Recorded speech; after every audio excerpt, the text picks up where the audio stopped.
With football around the corner, time to start building up that bankroll. And we want to help by slashing the cost of all daily picks packages priced at $25 or more, including 5% best bets through the end of July. This amazing promotion runs from Tuesday, July 12th to midnight on Sunday, July 31st, and drops the pricing down to $25 daily packages for $12.50, $29 daily combo packages for $14.50, and $35 5% best bets for $17.50. But even better, this is the perfect time to take advantage of our one-day all-access pass. This package locks in the handicapper of your choice for one whole day for only $39, including when they have a 5% top play that usually sells for $35. But during our 50% slash promotion, you get a one-day all-access for only $19.50. We know this business is loaded with competitors and copycats, and we are very proud and extremely excited to be one of, if not, the premier sports betting information provider in North America. Our special discount pricing goes live on Tuesday, runs through the end of the month, does not require a coupon, and is available just by going to your favorite WagerTalk or Sports Memo Handicappers homepage right now.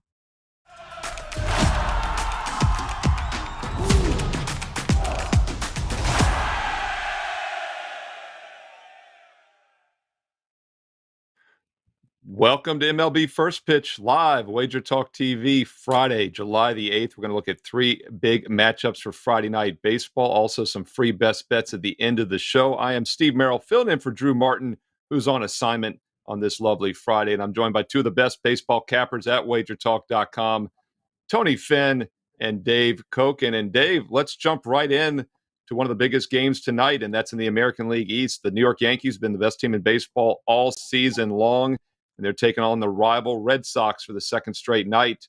Last night's game, the Yankees squeaked out a 6-5 win. The Red Sox had only 5 hits. Yankees had only 7 hits, 11 runs, maybe a little misleading. How you approaching this one tonight, Yankees at Boston for Friday? Well, look, I mean, the Yankees get fired up for these games, and they're tough to beat when they're ready to go. Cortez versus Skubal.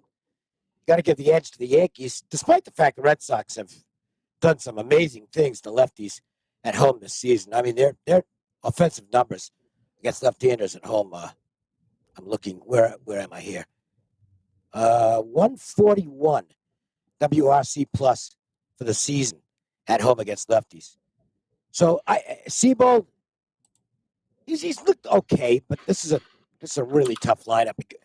I think you got a high-scoring game here. Cortez is very tough, but this is a lineup that can get to him. I think the Yankees can get to Skubal as well.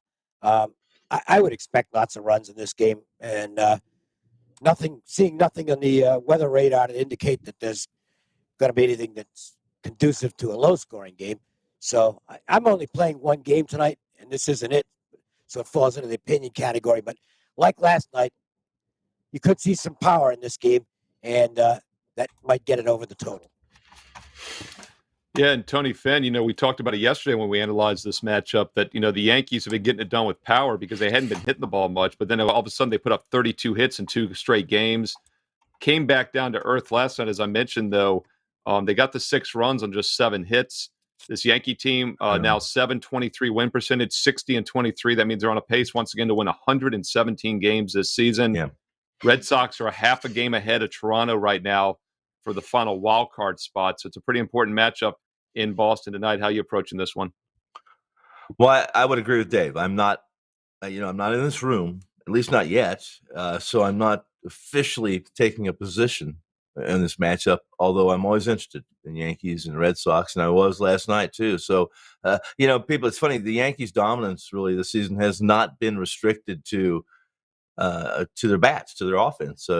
They have the league's top ERA this season too. They're 7th in quality starts, and overall, I believe they're 5th in strikeouts. So, as far as bullpens go, Holmes, I mean, we don't hear a whole lot about him. At least I don't, flash through TV and all of a sudden talk about what he's been able to do or what he's accomplished. But in the long run, this is not just a game. This is Yankees, Red Sox. And it doesn't really matter where they're on the standings, where they're not in the standings, who's going where, who's been where. It's Yankees, Red Sox, and it's always it's always fun. Nestor, nasty Nestor, is a guy that I've never really trusted. I mean, he's produced, he's executed, and he's performed and really assisted this Yankees team. But he's a guy that can implode as well. I think the Red Sox have outpitched their peripherals. I think they really have done a great job, and they're hitting the ball a little better. What they do to left-handers, as Dave mentioned, I think we'll see some runs tonight. That would be where I would. That's where I would be pushing my money across the counter to. It would be the over in this game, Steve. Yeah, Red Sox 14-5 straight up against left-handed starters this year, as opposed to just 31-33 against right-handed starters. So they've definitely been better when a lefty's on the mound, and that is the case tonight. Yankees at Red Sox. Tony, we're going to move over to another American League matchup, and we have Gray versus Gray, Twins at Rangers, double Gray. And this is an interesting team for me, the Texas Rangers. I'm going to do a weekend just a bit outside video here for the weekend baseball coming up later today on Friday. Check it out Saturday and Sunday here on WagerTalk TV. And one of the things I'm going to mention in that video most likely is that the Texas Rangers are maybe a little bit of an underrated team. They're 6 games below 500 for the season, but they're plus 10 net runs, which means they should be 2 games above 500. And the reason is because they lose a ton of close games. They're now 4-17 in games decided by 1 run. 4-17, by far the worst in baseball. Twins, meanwhile, holding the lead by 4.5 games over Cleveland, 6 over the White Sox in the AL Central. Is there value with the Texas Rangers, or is this a team that's going to continue, Tony, to find ways to lose close games? Well, this would be a team, Steve. The Rangers are a team. I agree with you. This is a competitive team. It didn't start well this year, but you can see that this is a team that's one of those groups, one of those troops that as soon as you think that they're done, they'll show you because they just don't give up. They hit a little rough spot recently after their a fairly successful season by all measures. A team, I think they lost 4 straight, 5 out of the last 6, lost the last 2 series, 2 out of 3 of the Mets, I believe that's right. And then getting swept by another team that's pretty darn competitive and doesn't want to quit either in Baltimore. They do have a -3 run differential. That speaks to me. I run differential. People push it aside and say it doesn't mean much. It means something. It really does, especially if you don't have a lot of lopsided games. And the Rangers haven't had a lot of lopsided games. So they have a +10 run differential despite, right now, I think, +10, a sub-500 record. Correct. They're 3-7. Yeah, they're 3-7 10. in the last 10 games. And they've allowed 4.5 runs per game over that span. This is a competitive team that is getting better.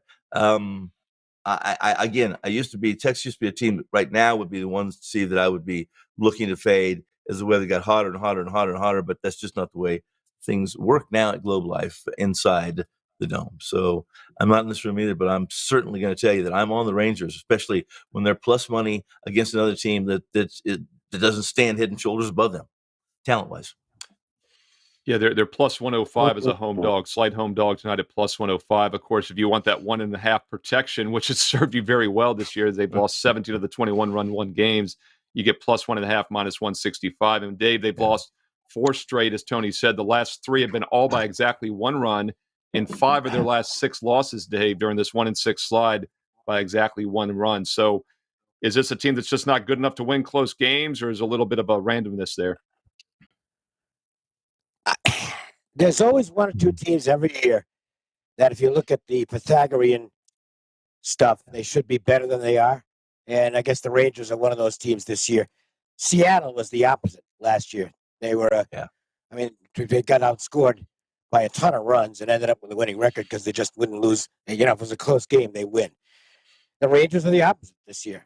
If it's close, they're going to find a way to screw up the game. And I think that's that's in play here. They've got the better of the 2 Grays on the mound, not by a big margin, but Sonny is better than John. The offensive numbers for the Twins are a little bit better than those of the Rangers.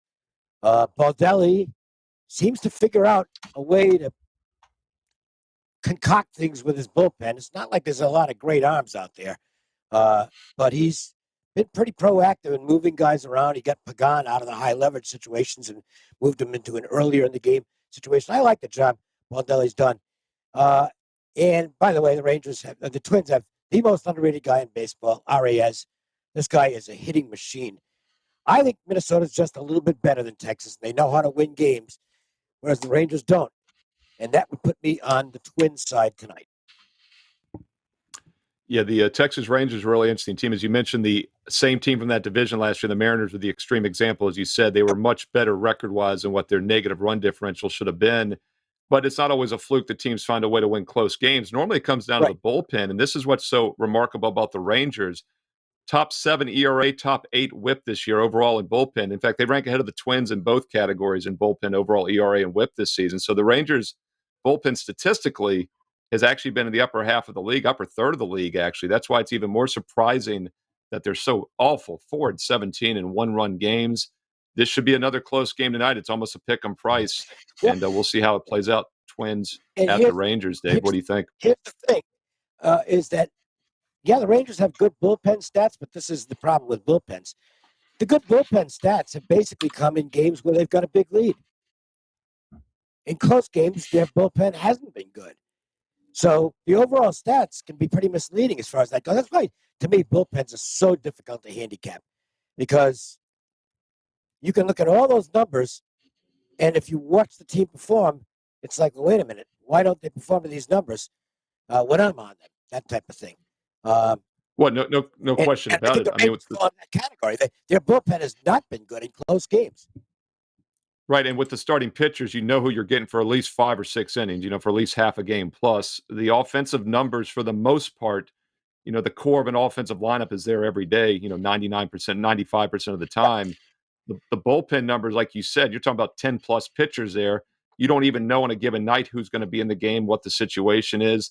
One thing I will say about both teams tonight, Minnesota, Texas, they're both rested. They were off yesterday on Thursday, so that should give us a little bit more of a true bullpen tonight. But once again, it's always random, and that's why I know Dave especially focuses heavily on first 5 plays, first 5 inning plays. Well, We had Rob Bino on earlier too, and it takes that bullpen out, right, Dave? And this is just, I broke a rule yesterday. Now, I did it because I knew I was going to get value in the number. I played Atlanta. I made a -1.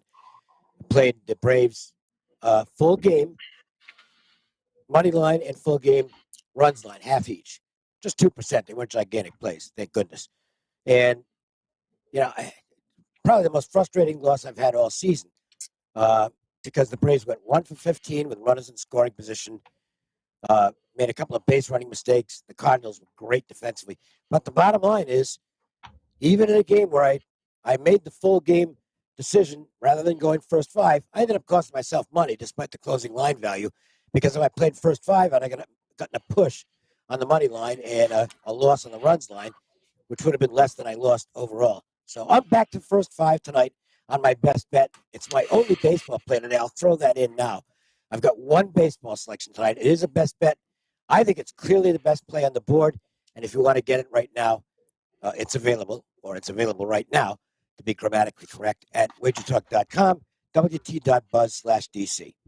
That's enough of my promotion. Sounds good. Well, Dave, I'm going to stick with you here because I want to talk one National League game, and that's Philadelphia St. Louis. This one's interesting to me because, you and I yesterday, Dave, on Wager Talk Today, talked about Dallas Keuchel, and that might be his last start ever for the Diamondbacks. Well, he, of course, goes out and pitches a nice 7-inning, 3-run gem.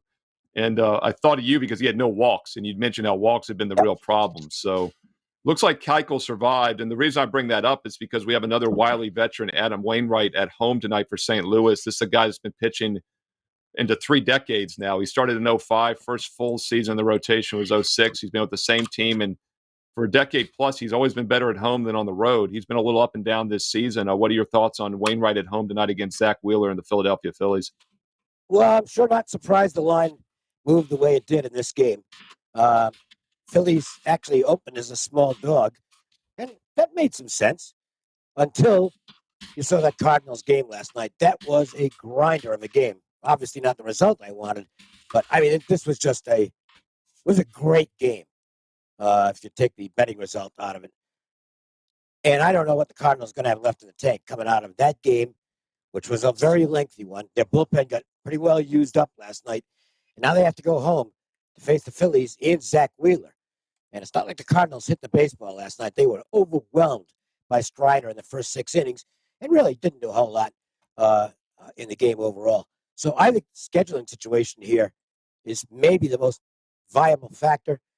And then on top of that, you've got Wheeler against Wainwright. You got the better guy with Wheeler. I think you can make a case for the Phillies here. The line value is kind of gone because I don't think there's much question. The sharp money showed up very quickly during last night's game on the Phillies and changed the price. But the Phillies are the only side I'd look at here. Yeah, Tony, the Phillies have gone from a dog to now about $1.25 favorite. In fact, the opener was St. Louis as high as minus 125. So we have a complete reversal here. And this is a situation where both teams had to play last night. Phillies are traveling, or yesterday rather, traveling from Washington, no rest to St. Louis. As Dave mentioned, the Braves, though, extra innings traveling back home. So even though St. Louis is the home team, looks like the schedule spot is even worse for them. I think that's definitely part of the reason we've seen money come in on the Phillies and maybe the Wheeler versus Wainwright as well. What are your thoughts on that pitching matchup?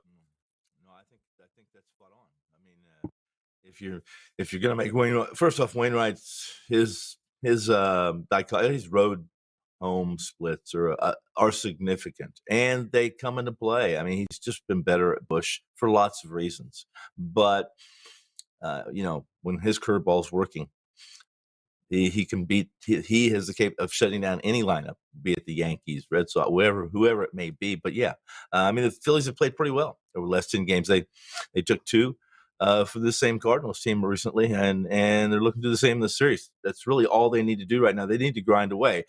They're so listen. They're so. It seems like when the Phillies win, they win by margin. It seems like when they lose, they're never in the game. They're scoring 4.95 runs per game this season, hitting 250 as a team, and that 250 is a pretty good number in the backdrop we have right now with the ball, especially in April and May.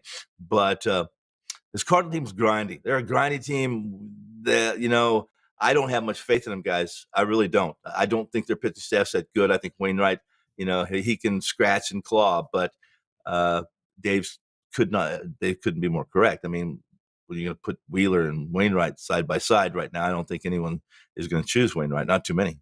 Not unless they're St. Louis fans. So I looked at this game. I want to play Philly. But, man, I'm telling you, every time I step into their dugout, it seems like that Schwarber's striking out, not even close. And at the top of the lineup right now without Harper, I think he's a pretty big piece of their success. When he's good, they're pretty good and tough to beat. But I'm going to watch tonight for certain. I know you're going to hang the Swiss flag next to me, but I'm not in this room, and I probably won't be. Nothing wrong with that. Selectivity in baseball is the key to winning, as we have 14 to 15 games every single day. You can pick your spots, make a lot of money with that strategy in baseball. And Phillies have won 5 out of 7. Cardinals had lost 6 out of 7 until that 3-2 win last night in Atlanta. They're still now 2-6 their last 8. Those are 3 spotlight games, but there's other games on the card as well. Dave Koch and Tony Finn, myself, Steve Merrill, we all have strong best bets tonight in MLB for our clients over at WagerTalk.com. Don't forget, a 7-day package is discounted right now to just $99. It's normally $119. Get 7 days, and that's all sports, not just baseball. Dave has some CFL. He has golf as well. Tony, myself, we have baseball on a daily basis. When you want to get all sports, now's the time to do it. $99 special for 7 days. No promo code needed at WagerTalk.com. Also, quickly, don't forget about the meet and greet in August 19th to the 21st in Las Vegas. Go to WT.buzz/MG for details there. WT.buzz/MG for details on the meet and greet in Las Vegas, August 19th to the 21st. Dave Kochen, let's get to some free plays for the show here. What's something you're looking at for the viewers here? A best bet for the show on Friday night? Let's go to the Tigers-White Sox game. And what's happening with the Tigers? All of a sudden, they've won 5 in a row, and they're hitting the baseball. Tell you one thing that's happened. Riley Green is now their center fielder. He looked great in spring training. He got hurt and missed several weeks. He's hit the ground running, and he looks like he's going to be a real star for the Tigers. And they've got him in the leadoff spot. I like what Hinch is doing there. It's like, hey, we think this guy can get it done right now. We're not going to hit him down in the order to protect him. We're going to put him at the top of the order. And he's been a catalyst. And meanwhile, the other end of the spectrum of the Tigers is Miguel Cabrera. Look, the power numbers aren't there anymore, but he's going up the middle into right field, and he's hitting over 300. Guy's amazing. I mean, he's older than dirt by baseball standards, but he can just go out there and hit the baseball. So the Tigers are actually hitting the ball pretty well right now. They face a guy who can be tough tonight, Lucas Giolito, but Giolito's been very inconsistent this year. He's had some control issues. He's had a lot of problems with hard hit and barrel rates. So I think the Tigers can do a little something offensively here. Flip side is Skubal is a very talented young guy for the Tigers, but he's in a slump right now, which will happen with young pitchers. He's just not commanding his stuff the way he wants to, and he's been knocked around his last few starts. And he's going against a White Sox lineup that for 3 years now has done a lot of nasty shit to left-handers. Okay? They kill lefties. I think you got the makings of a high-scoring game early on here with Skubal and Giolito. I'm going to go with a first 5 over selection for the best bet here on the show. Yeah, and you're getting some value there, Dave, because the first 5 over is 4 to the over. The full game is 8.5. And the Tigers have been an under team this year because their bullpen is actually third best in ERA in the league. They've been terrible offensively at times, but their bullpen's been good. So you're actually getting 4 for 5 innings versus 4.5 for the last 4 innings with a good bullpen. So I think the value is definitely with the first 5 over versus the full game. So Dave Koken likes White Sox Tigers over 4 for the first 5 tonight on Friday. I'm going to look at a free play for Friday night, July 8th here, a game that was just a bit outside from making the cut. That's because I've got 3 strong best bets tonight at WagerTalk.com for Friday. It's a 3-for-1 special. Buy one, you're getting the extra 2 for just $4 more. Normally it's $25 per play. I'm making a 3-pack for $29 tonight because it's a loaded baseball card. I want you to get the 3-pack. A game that was just a bit outside from making the cut. I posted as a free play for Friday night, and that's Milwaukee minus the 1.5 on the run line. Playoff caliber Milwaukee Brewers minus 1.5, minus 105 against the non-playoff caliber Pittsburgh Pirates. They've played well at times. A few weeks ago, they got a little bit of a youth bump. We mentioned here on the show that they were worth a look. We made some value using them a few times. I actually had a free play here on the show against the Yankees less than a week ago. But this team, after playing tough against the Yankees in that 5-2 win, went out and lost 16-0 the next day. They've also lost 5-1 to the hapless Reds yesterday. They also lost 19-2 to the Brewers a week ago. This is a team that's not a good team still. They're on the road. They've been very weak, 14-26 away from home. Milwaukee will not overlook this game tonight after back-to-back losses to the Cubs, and they had yesterday off to regroup. They stayed home. Rested spot for the Brewers, focus spot for Milwaukee, the much better team, and we'll take them down for over minus $2 to a pick-em price on the run line. Milwaukee Brewers minus 1.5, minus 105 tonight on Friday. That game goes at 8:10 Eastern. Quick reminder, I'll be back this weekend here on Wager Talk TV with my Just a Bit Outside Weekend Edition video. Be sure to check that. Hit subscribe, hit the bell for instant alerts when that video is live here on Wager Talk TV. Tony Finn, let's finish it off for free plays here for the show. What's something that you're looking at on Friday? Let's go late. Let's go to a late game, West Coast, left coast contest with the San Francisco Giants, Petco, opposing home team, San Diego Padres. First off, there was a collision in last night's games, and I haven't heard, and maybe you guys can help on this, with Jerks and Profar and C.J. Abrams, who kind of stole the headlines in this one with that collision. Now, from what I understand, Profar was carted off. So we'll see. Profar isn't a household name. He's not a household name, but he's pretty important to a San Diego Padres lineup that needs all the help they can get. No, only one team hits collectively hits for softer contact than the Padres, but they got Machado back. He went deep. He's going to be fine. He's a big addition. When they get Tatis back, maybe, just maybe, this Padres team can be a little more competitive, at least above and beyond the eye candy or the eye test itself. Blake Snell is the key in tonight's game. Blake Snell, when he started this year, the Padres have not won. They have not won one game he started. Now, he's supposed to have started a game against Arizona, but he never even threw a pitch. So you'll see a W when you look through the columns, through the statistics, but you'll see an L every time Snell starts. Here's the issue. 3 issues. It's not that San Francisco is doing anything special right now, guys. I mean, they scored 1 run in 10 innings yesterday. I got fortunate. I was on San Diego last night. Here's the deal. When Snell pitches from behind, when he's pitching behind the count, he's so predictable, and he's getting lit up. You see it this year, too. 5 ERA, 1.3 or 1 whip that's not acceptable, and certainly one I can't back.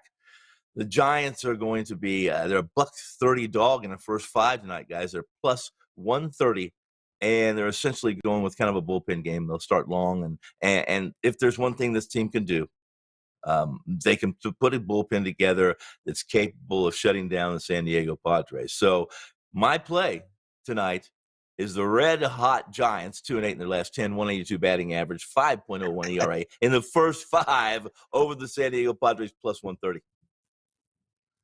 Yeah, I mean, you got Blake Snell, like you said, 0-8. The team is 0-8 when he starts this season, and it's not a fluke. 5.1 ERA, 1.46 WHIP.